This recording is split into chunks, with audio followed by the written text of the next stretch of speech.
all the MotoGP races, and I really enjoy that at the moment. So it's safer, you know, sitting in that commentary box. Exactly, I get to work with Kevin McGee.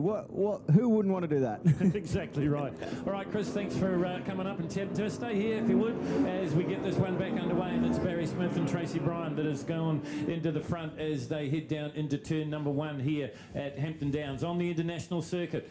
So are we going to see a rerun? Not that good to start that time from Andy Scrivener and Tina McEwen, but they'll be in the mix. And watch too for the 111 of Peter Goodwin and Louise Blythe. But at the moment, it's the Carl Cox Motorsport 600cc rig of Barry Smith and Tracy Bryan leading them as they head down out onto Ctas Carousel. Scrivener up into 3rd place. Looks like Pete the Pirate might have moved up into 2nd. We'll have a look as they come just a little bit closer. That looks like the order at the moment. Another good start coming from the 69 of Mark Halls and Darren Prentice as they work their way through, heading down towards the Double B, the feature corner, I guess you'd say, of the international circuit here at Hampton Downs. Barry Smith knew that he had to get away from Pete Goodwin. He's on the 600cc machine, remember, and Goodwin on the 1000cc bike. Smith much more quicker through the serpentine section of circuit on the additional track surface here at Hampton Downs, and that's why he's in the front. He's got a pretty good lead as they head down into the Porsche Dipper for the first time. Carl Cox Motorsport sponsored Barry Smith and Tracy Bryan. Then it's Peter Goodwin and Louise Blythe, and then it's Tina McEwen and Andy Scrivener. And then behind them, it's the points leader when they came into this one, and that's the man that's won just about everything in New Zealand motorcycling, and that's Dennis Charlotte and Will Climo. So around the sweeper at the bottom end of the circuit, they come 12 laps for the sidecars. These guys will know they've been in a bit of a fight after this one, I am sure, because, you know, Chris, I was saying before about the fitness side of things, I don't think these guys are real good trainers. They have a good time over the weekend, is that what you're saying? But yeah, I'm pretty sure. I don't know about you, but you'd never get me on the back of one of these. I'd never be a swinger on the back of a sidecar, on the side of a sidecar, I should say. These guys, they're nuts, I reckon. So it's interesting you say that, because when Magoo first came over here to the Timaru Classic race a couple of years ago, he did some laps on a sidecar. Absolutely loved it. First time he'd ever been on a sidecar. Yeah, but he's had a big head injury, hasn't he? So he doesn't think properly. So, but no, this they are nuts. Trust me, this is something that I'd stay away from. But it makes for good racing, doesn't it? And it's interesting to see how it's going to unfold. Yeah, absolutely. We've got a leader change by the look of it, but that may change again. Hold all tickets, because we're into the twisty bit here at Hampton Downs. But it's Pete the Pirate that's gone into the front, has he? Or is it the 73 rig still out there in the front? Oh, some dust clouds in the back, so somebody's gone off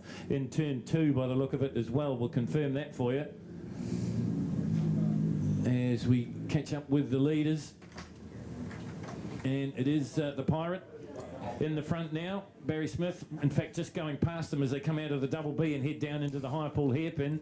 Down the inside, and just about on the curbing. Well, that was a bit of a desperate move, but it's worked. But now he's run a little bit wide. Smith comes back at him as they come down into the Dipper once more. It's a 1000cc machine in the front for the moment. Here comes Barry Smith and Tracy Bryan, though. They won't have an answer down the short chute, so they've got to get a little bit closer. Scrivener and McEwen coming into this as well. So 3 starting to get out and play here at the front of this field. Early stages. It'll be 10 laps to go when they get to the stripe this time round.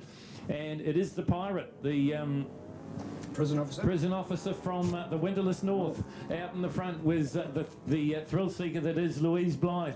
As I said, she started off in sidecars with Leighton Manel years ago now. Then she went into jet boat racing in the super boats and the Group A boats, and now she's back on the side of a sidecar, and she's currently in the lead of this one. Scrivy just getting a little bit closer to Barry Smith and Tracy Bryan as they work their way through one and down this long back straight here. This is where the 600 machine pays the price a little bit, and that's why Goodwin and Louise are allowed to just get a little bit ahead of them. But under braking, Barry Smith comes right back at them. So Goodwin and Blythe in the front. Barry Smith, Tracy Bryan through in second. Scrivener, McEwen. Then we go back to Dennis Charlotte, Will Climo, Mark Halls and Darren Prentice, the next one through. And then it's Gordy McEwen and Louise Scrivener. So this race starting to shape up, and Brad, once again you see just how nimble that 73 rig is when they get down into Swampy's curves and round Ctas Carousel. Yeah, brilliant stuff. It's a great little level of the international circuit, so you go left and right, and you're on just all, or just say on the side of the tyre. These guys don't have a side of the tyre, but the old saying, you're always on the side of the tyre on the motorcycle through there. So brilliant stuff to have this international circuit at Hampton Downs Moto Fest. So round the high pull hairpin they come once again. Pete Goodwin, Louise Blythe leading down into the dipper. Just closing up the gap, running a slightly different line, taking the outside line and then cutting the apex and narrowing the distance. Now they're close enough, but unfortunately, this is where the extra horsepower of those 400 cc's comes into play, and Pete Goodwin just stays in the front. Barry Smith's a little bit closer this time, but once again, he'll lose out as they come up over the top of the hill. Yeah, brilliant drive there from Barry, though. He's definitely got some good pace out of that smaller F2 rig, so it is going to be Pete the Pirate climbing up the hill at the moment on his LCR F1 machine, the 1000cc, and then go back to the 73, the Carl Cox Motorsports entry of Barry Smith, Tracy Bryan doing the passenger in there, and then in third place, now just dropping off that front two again, Andy Scrivener, Tina McEwen on the awesome bright green machine, and then a great little battle fourth and fifth with Dennis Charlotte and Will Climo in Mark Hall and Darren Prentice. So two machines there. There's the 83, the Mega Motorcycle Centre, all the way from Christchurch. Brilliant stuff from Dennis Charlotte, our points leader, but has been beaten by Andy and Tina on all three occasions so far this weekend. So that points lead will be diminished by the time they head out of this one. Well, it's still a big lot with 9 laps to go. And just back here with Chris at the moment. And Chris, with your racing, there's always one of those questions a commentator asks you, and you're going to hate it this when you say, that guy Neil asked me the worst question. But whether it be for respect or whatever reasons, what's been the Kiwi that you've sort of been revered or thought of as a champion, or with regards to somebody that's been a mate? Is there somebody that just stands out that sort of made you link to New Zealand and think, well, you're not a bad little bunch down there? What is there anybody? I know it's a bit of a challenging question, but I've asked it of others, and I've come out with some quite different names, people that have been your mechanic or whatever. And maybe you'd like to share something about a special Kiwi in your life. I mean, there's been so many over the years that I've seen and respected, but you know, sort of being an Aussie, if there's a Kiwi doing well over there, we support them as well. You know, you sort of get together and go with that. But I've got to say, when I was a young fella growing up, Aaron Slight was my hero on World Superbike, and to follow him, you know, those seasons he came so close to winning the championship so many times for different reasons. It didn't quite work, but yeah, I was a big supporter of that, and you know, I was very lucky. I got to join the Castrol Honda team when I joined World Supersport, you know, and it was just awesome to be part of that team where he was. So yeah, that was great for me, and I got to know Simon Crafar when I lived in Europe. I lived really close to where he was from, in Andorra, or where he still is in Andorra, sorry. So spent a lot of time with him as well. So gave him a hard time, and especially when the rugby come on, you know, there's always a bit of competition. You guys normally beat us most of the time, but yeah, we were there having a good bit of banter, sorry, anyway. So yeah, always good fun. Thank you for the story. That's exactly what we wanted to hear. And as all this going on, we've got a sidecar TT out there, and guys, put your money down now. Pete or Barry, who's it going to be? Because it'll come down to next to nothing. Oh, look, I tell you what, it must be so frustrating for Barry Smith. He does all that hard work as they work their way through the Foster's hairpin and up into Kev's carousel. He closes up the gap on Pete Goodwin and Louise Blythe, but then they get to a straight section of track, and that big BMW 1000 just motors away, and oh, that must be heartbreaking for Barry. I mean, I know he rides with his heart as much as his head.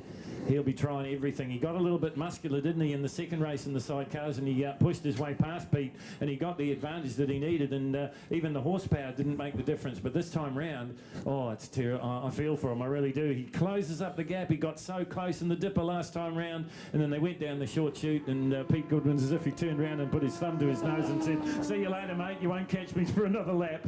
And unfortunately, that's the way it turned out. Yeah, definitely just as close again this time into the dipper, so swinging around there and trying to get on the back of that Pirate machine. But a good ride to this time from Pete the Pirate, who had to do it pretty tough in race 2 with Barry off in the distance. So this is a lot better stuff than what we've been used to from Pete the Pirate out there doing it. All right, so 8 laps to go, and delighted to be joined here by Paul Pavletich, affectionately known as Superman. And Pav, well, he had a massive crash. I can't remember the year at Manfield, and I really felt for the guy. I started to really appreciate him, enjoy him. I thought, I'm going to go and see this guy in hospital, and I've got to know him, and I'm pleased to call him a friend ever since. Not that I went up and went to hospital. Oh, that's rough. That's rough, the banter. But anyway, Pav, you're feeling a double pain, all right? So the double pain is a few weeks ago you cracked your ribs, but I don't reckon that's as much pain as you not being allowed to ride. Hey, what's the greater? I think you're right, actually. I really enjoy this meeting. The track's fantastic. It's my local circuit. I love riding around here. So yeah, I'm doubly frustrated. I had a stupid crash at Pukekohe, chasing Dennis Charlotte. You know, got the red haze on, should know better, stupid boy, as my mother would always say. So yeah, double pain. Hey, but hey, that event that you did crash, I think there's a celebration to be had now, because the Classic Festival, as we know as, has now got post-Classics, and those clubs have actually combined, and I think that's got to be a real hit, because surely with Classics now, most of those supporters unfortunately aren't as fit and active as they used to be, plus the fact that it's got a rejuvenation, and we're just seeing that down here with our legends. There's a lot of people out there who still want to see older bikes. Well, we've got just on 400 members now, MNZ members. You know, so it's one of the biggest clubs. Yeah. It's got a really big following, so it's just getting stronger and stronger, and I think it can get even better. You know, there's a lot of guys now, you know, in their 35s, 40s, just finding it a little bit tough. You know, riding superbikes and the likes. I was just talking to Cody before, and he's thinking about, you know, stepping down from superbikes and doing some post-classic racing. You're still involved, but the pressures aren't as great, you know. And when you're 40, it's really hard to do this when you're 40 years old, riding a superbike. So there's always another home for you. Yeah, it's like vet motocross. Yeah, exactly. And to do it all. Hey, but you've been a long time involved as well with the Auckland Motorcycle Club to bring this together. So you've got all the parties. Auckland Motorcycle Club, lovely to see the banner down there. Founded in 1926, Hampton Downs, this fantastic organisation and an event, and then coming together with Motorcycle New Zealand. All the parties are working and talking. That's why it's success. It is. I'd still like to see more people here. It's kind of like the best kept secret in Auckland, isn't it? I mean, this is really exciting racing in an environment. There's so much happening. There's top shelf road racing. There's trials, exhibitions. There's stunt riders. You know, it's all happening, but we're still just not getting the crowds that these riders deserve. So somehow we've got to put our collective minds together and work a way to increase the population and people coming to watch. Thanks, Pav. Great to have him with us. Paul Pavletich seeing as meanwhile Phil and Brad have been watching this great sidecar TT. A TT over this duration. It's not quite the tyres going off. It'll be the fact that these guys are going to be losing so much muscle. And it's sweat, I should say. The muscle that they've got. But what about the fact as well that how busy are the swingers out there? Man, oh man, those ladies. And that history that was made today, and it could be replicated here. Louise, Tracy and Tina. 3 ladies in a row, first, second, third. As Spider updated before, it's never happened in New Zealand sidecars until earlier today, so we're about to have history. Not just 2 guys out there, or 2 girls for that matter, but it is the male rider and the female swinger making it happen in New Zealand sidecars in the TT. Yeah, well, half distance, 1.5 seconds the gap between first and second. So once again, Barry and Tracy just getting a little bit closer to Pete Goodwin and Louise Blythe. Louise Blythe, as I said, swinging for Pete the Pirate. And I'll tell you what, I've done a little bit of sidecar racing, and I mean a little bit. I went out with Chris and Richie Lawrence talked me into going out onto their rig at Pukekohe, and man, I couldn't believe how strong you have to be a swinger. But interesting to hear Tracy say that it's all about positioning, it's all about timing. She's not the biggest woman in the world. She's she's slight. But one thing she has got in her favour, and the same with Louise, they're both very, very fit. 1.4, so that gap's come down just a little bit more now as these guys continue the battle. This will be the longest duration they've done here at Hampton Downs for quite some time. Interesting to note that Barry Smith and Tracy were faster on that last lap than the race leaders, Pete Goodwin and Louise Blythe. So there's more to play out in this one, I would think. Well, indeed, and more to play with 5 laps to go and more celebrities and stars to join us. Christopher Mullen was honest to say that Aaron Slight was his hero. And what about that? His hero just walks in, and he was so privileged to be on that super sport class as well when you were on board, Aaron. And we actually had Aussies cheering for you in those days because the Aussies wanted you to beat Foggy as well. So that's not too bad when you got everybody on your side, isn't it? There wasn't many on Foggy's side, I reckon. No, exactly. Yeah, there was even Englishmen on your side, wasn't there? I think so, yeah. Oh, that's nice of Chris to say, because he joined the team just as I was leaving. So, and he went on to win World Championships and had a great career himself. Yeah, indeed. All right, Aaron, here you are in this day and age. It's about a social life, and you come to an event like this. What's the celebration for you here? The people, the bikes, or everything? What is it? It's just about bringing the whole thing together. You know, how does it happen? It's not through throwing lots of money at it. It's lots of people want it to happen. You know, and people just genuinely want the thing to work. So all those bikes that are brought in, the track organisers, you guys on the commentary. You know, it's all people putting out. You know, and that's what brings it all together. What does it feel like for you to put your leathers back on? Hey, they still fit. Congratulations, because I'm sure there's plenty of that have retired from racing that wouldn't get back. And oh, hello, Stuart puts his hand up in the corner. But hey, that's got to be a good feeling in itself, isn't it? Oh yeah, 1997 8-hour leather, so 22 years old. Wow. Yeah, but no, it's great to get throw that leg over the bike again and do a few wheelies and just run around, a little bit quick, but not too fast. Just stay within the limits and just have good guys around you that you know can ride. And yeah, no, it's really good fun. Nice to see Aaron Slight with us as we're looking out for this one at the moment. Okay, Phil, are you getting closer to it? Pete Goodwin just ran his fastest lap, in 1:47.318. So if he's starting to feel the pressure from Barry Smith, it's starting to show out on the circuit. 2.256 the gap now, back to second place. 1000cc rig versus the 600 rig of Barry and Tracy. So with 4 laps to go, maybe I'm thinking about putting the house on Mr. Goodwin, but we'll see. There's still more laps to go here at Hampton Downs. We've seen it so many times right over the weekend. Anything can happen in the closing stages. We've seen so many close finishes. Well, here we go. Stu's trying to keep up with technology here at the moment, and not quite sure what's more advanced, the latest bikes or his cell phone. But hey, congratulations, Stu. Thank you again for making your time to be here 2 years in a row.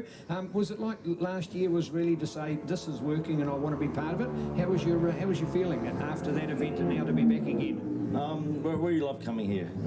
It's just the highlight of the year. The Kiwis, obviously, I'm a pretty proud old Kiwi still, and the friendship, the organisation, what Michael and the boys put in is just incredible. It's beyond anything, and the best part is bringing people like Chris Vermeulen and they go, wow. And the English guys that are down there go, wow, this is the place to be. We feel so welcome. And by the way, what I was just researching then was, is there a world championship for sidecars? And there is 6 rounds. Yes, indeed. In fact, and we've had some Kiwis compete over there. Robbie Shorter went over and did some swinging for sidecars. We've had John Holden as a multi-times world champion. He's been over for Cemetery Circuit and the Suzuki Series prior to Christmas the last few years, including, in fact, last year. So great to see indeed. So, sidecars make it happen. And in fact, you almost look back to the Burt Munro era and you think, well, that machine that Burt's on, it looked closer to a sidecar than it actually did to a motorcycle, so it wasn't too bad. Sidecars you've had to swing yourself, Stu? I tried with Lou Murray, I think his name was, at Ruapuna in about 1972, but I got out so far I couldn't get back in, so he had to reach over and grab me by the neck and pull me back in. I said, well, that's been done. All right, that's been done. Nice to see you. Right, back to our TT with Phil and Brad here at the moment. Yes, it's all on, but we've had this massive opportunity to talk to our stars and delighted to do so. How many laps to go, guys? 3. We're on the 3 to go stage at this stage, and the gap has just fractionally come down again. Once again, Pete the Pirate is putting on the pace here. He's the fastest man on the racetrack with a 1:47.318, and that was just that last lap, a 1:47.581. So he's been consistent, and that's why he's been able to maintain that gap between himself and Barry and Tracy. Yeah, just heading into the Porsche dipper now. Closer though, so definitely this is the part of the track that Barry really loves. So right on the back of the 111 machine there. So definitely just that manageable gap. This is where Pete loves getting out of turn 10 and climbing up the hill on the big F1 unit. So he's out to fly at the moment. So there'll be 2 laps to go as they cross the line, and definitely Pete the Pirate's TT to lose at the moment. Now, I just wonder if he was in a bit of bother in that last lap, because that doesn't look like 2 seconds to me now. That looks like well under, maybe a second and a half, if that, as they head up the hill once again. 2 laps to go. Can Tracy and Barry do something about this? It's been a pretty consistent run at the front for Pete Goodwin and Louise Blythe for the moment, but maybe they're starting to get a little bit tight. Oh, white flags. Oh, okay, so confusion. Yeah, I wonder if they dock that 1 lap they run before the restart. I think we might. They might have just counted that lap, so we've got 11, got the full 12 laps and over 2 starts. So 99 machine here of Andy Scrivener, Tina McEwen there. They're in 3rd place, just heading up the hill now. So that's a lonely old ride for them, but some more good, valuable championship points for that team there, as we see Pete the Pirate and Louise Blythe doing a very good job of managing this lead in the TT at the moment. Yeah, and I think that is out to over 2 seconds now, so they've extended a little bit. Great to see Andy Scrivener back at the top of the table. Took a fair bit of time away from the sport for a while, but great to see him back. And in the back in the day, of course, Steve Bryan used to be a swinger, and Steve is Tracy's husband, so it really is a family situation here in the sidecars in New Zealand. Checkered flag is being readied here for our race winner, as Pete Gould and Louise Blythe continue to extend here at Hampton Downs. The TT, one of the most prestigious titles to win in New Zealand motorcycling. Is it going to fall to the prison officer from the Winterless North? We will wait and see. It was 2.19 seconds last time around, and the gap's going to be about that this time as well. Yep, Hill, he comes out of turn 10, the sweeper, and here we go with the 111 machine. It hasn't had time for a paint job. It's still got the 111 of the Pirate on there. So the 111, Pete the Pirate and Louise Blythe doing the passengering there. They will take the TT win. And no, I think we've still got a white flag, so we might have had a white flag out early. So look at that, it's still on the white flag. Nothing like a bit of confusion. So yeah, no, there's pandemonium in the commentary box there, but we'll try and collect ourselves. So the last lap sign's actually now on the screen. So I think we can confirm now that we are on the last lap. So definitely still over that 2-second advantage. So Pete the Pirate has just got one more lap to do there as he heads out of turn 2 and into Kev's carousel. So with this awesome international circuit, and wouldn't that be nice on a sidecar to go from the left to the right and then to the double left to the double bastard as well. So definitely getting a full workout in a 12-lap TT race, these swingers. Well, as I said, when I had to go around Pukekohe with Chris Lawrence, what impressed me the most was how quickly the thing stopped, and the other thing was how much I had to strain to hold on to it. I mean, you've got to be super fit to do this, and these girls are. You mentioned it before, Neil, we're going to see 3 women on the podium again. Louise Blythe of Status Quo Stays is going to be in first place, Tracy Bryant's going to be second, and Tina McEwen, even though it's a distant third, she's going to pick up the bronze medal here in the TT for their various drivers, which is great. So this time we can say Pete the Pirate coming through the Porsche Diver for the last time, and brilliant stuff, gets around there nice and easy. So the 111 of Pete the Pirate, the skull and crossbone style lettering on the 111, and he's got some lap traffic to contend with, but they're going to pull right out of the way and do such a good job. I've had our lap traffic's done a good job all weekend, I've noticed actually, so full credit to the NZSBK family. And here he is coming up the hill now to turn 10. It is going to be Pete the Pirate this time round with the checkered flag now ready and waiting. The 111 of Pete the Pirate is going to take the TT win for 2019, and what a brilliant result for some hard work there for Pete the Pirate. Or hard work on a sidecar. That's a marathon for those guys. So well done to the prison officer from the north. Barry Smith and Tracy Bryan have to be content with second place. And one of the veterans of the sidecar wars in New Zealand, they have been wars occasionally, Andy Scrivener and Tina McEwen will come across the line in third place. Right, just back there with our interviews again, and to join us, Aaron. So Pete's chosen to use your number, but there was often a story to tell about 111, and you can remind everybody about your choice of number, because there's no mistaking it. Aaron Slight owns 111. These other guys are just impersonators, aren't they? Just borrowing it for the time, I think. That number came about from my first ride in Gladstone motocross track, and my dad got out there and had the old insulation tape, and everybody had number 1, so we had 3 of them. Yeah, and that was it. What a story! Yeah. What a story! Master, did it always been your home? Always will be? Yeah, away for a while, away for 15 years, and then came back and back in Marston now. So enjoying it. Great to see you. Right, Aaron, a day in the life of, is this as good as it gets to be ex-royalty, as it were? This is good fun. We get to travel around and do a few meetings, so some really good stuff overseas, and going to Goodwood and things like that in the UK. But it's always good to come home and see faces and shake hands with people who reintroduce themselves 20 years or 30 years later. Yeah, marvellous to see. And Stu's a bit like that because he spent longer away from New Zealand, and some of us have even spent in the country. But Stu, coming home, does it mean a lot? Yeah, of course it does. I love coming back here. We did Timaru in December, and that's classically beautiful. We had a cracking time, and I just, I still travel on a New Zealand passport. I'll never change it, much to everyone gets pissed off about it, that's what I'm trying to say. And I hold people up occasionally, but that's it. I'm a Kiwi, and my family's still in Christchurch, and I love my family to death. And I may end up back here one day, and never know how my life's going to go. But I love coming here for this because we have a respectful crowd. We have people that enjoy the bikes, that have researched the bikes and know the bikes. And in our little paddock with 30, 40, 50 people wondering if they should be in there, well, they're welcome in there. And the more the merrier, and the more people that come and look at what we have, like what Paul prepares and Tommy Dermody prepares and Chris. And we've got people down there, 2 guys from the UK that have got 140 factory bikes between them. And I was at the airport Thursday morning. Steve Wheatman had just got off a flight from London. We flew over here, and he's coming back with me tonight and flying back to London tomorrow. So 3 days from London just to see his bikes go round. Wow. So very impressive people, and Chris is the same. They're really impressive people, and they need an outlet to run their bikes. They don't have beauties that are hidden away in garages covered in covers. They actually want people to see what we all knew about or read about, and so it's a cottage industry, I know, but there's a certain amount of people like watching this stuff and looking at it, and we like to be part of it. Beautiful words. Thank you, Stu. That was a fantastic speech. Now, but the people that don't know, the Stu Avant story, tell us about first getting involved in the sport. Do you remember your first event? Absolutely. As a kid, I went to Waimate road races. And I remember it because a Warren guy took me, and he had a friend in the back that tried to put his hand down my pants. So, and that was a bloke. Oh. So I remember that very well.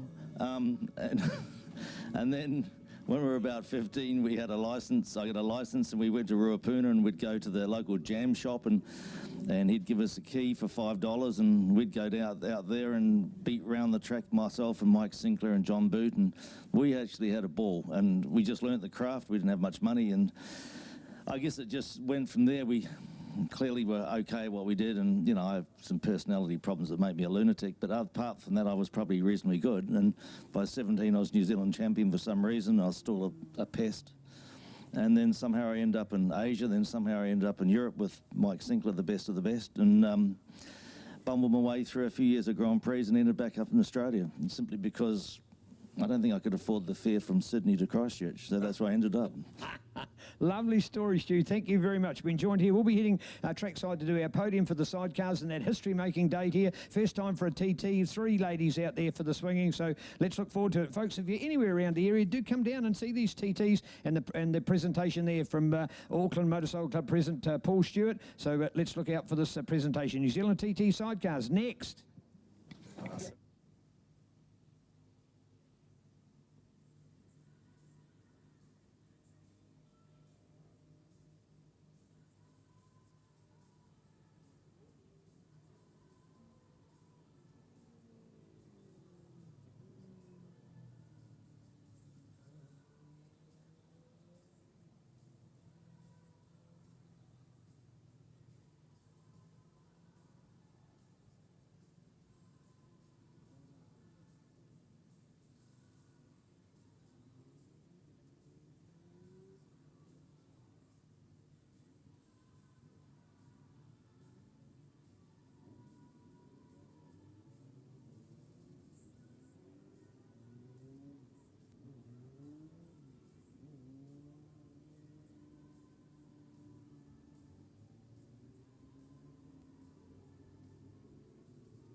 Well, the action hardly ever stops here at Hampton Downs for the Mike Pero Motorfest as we move into the 600s.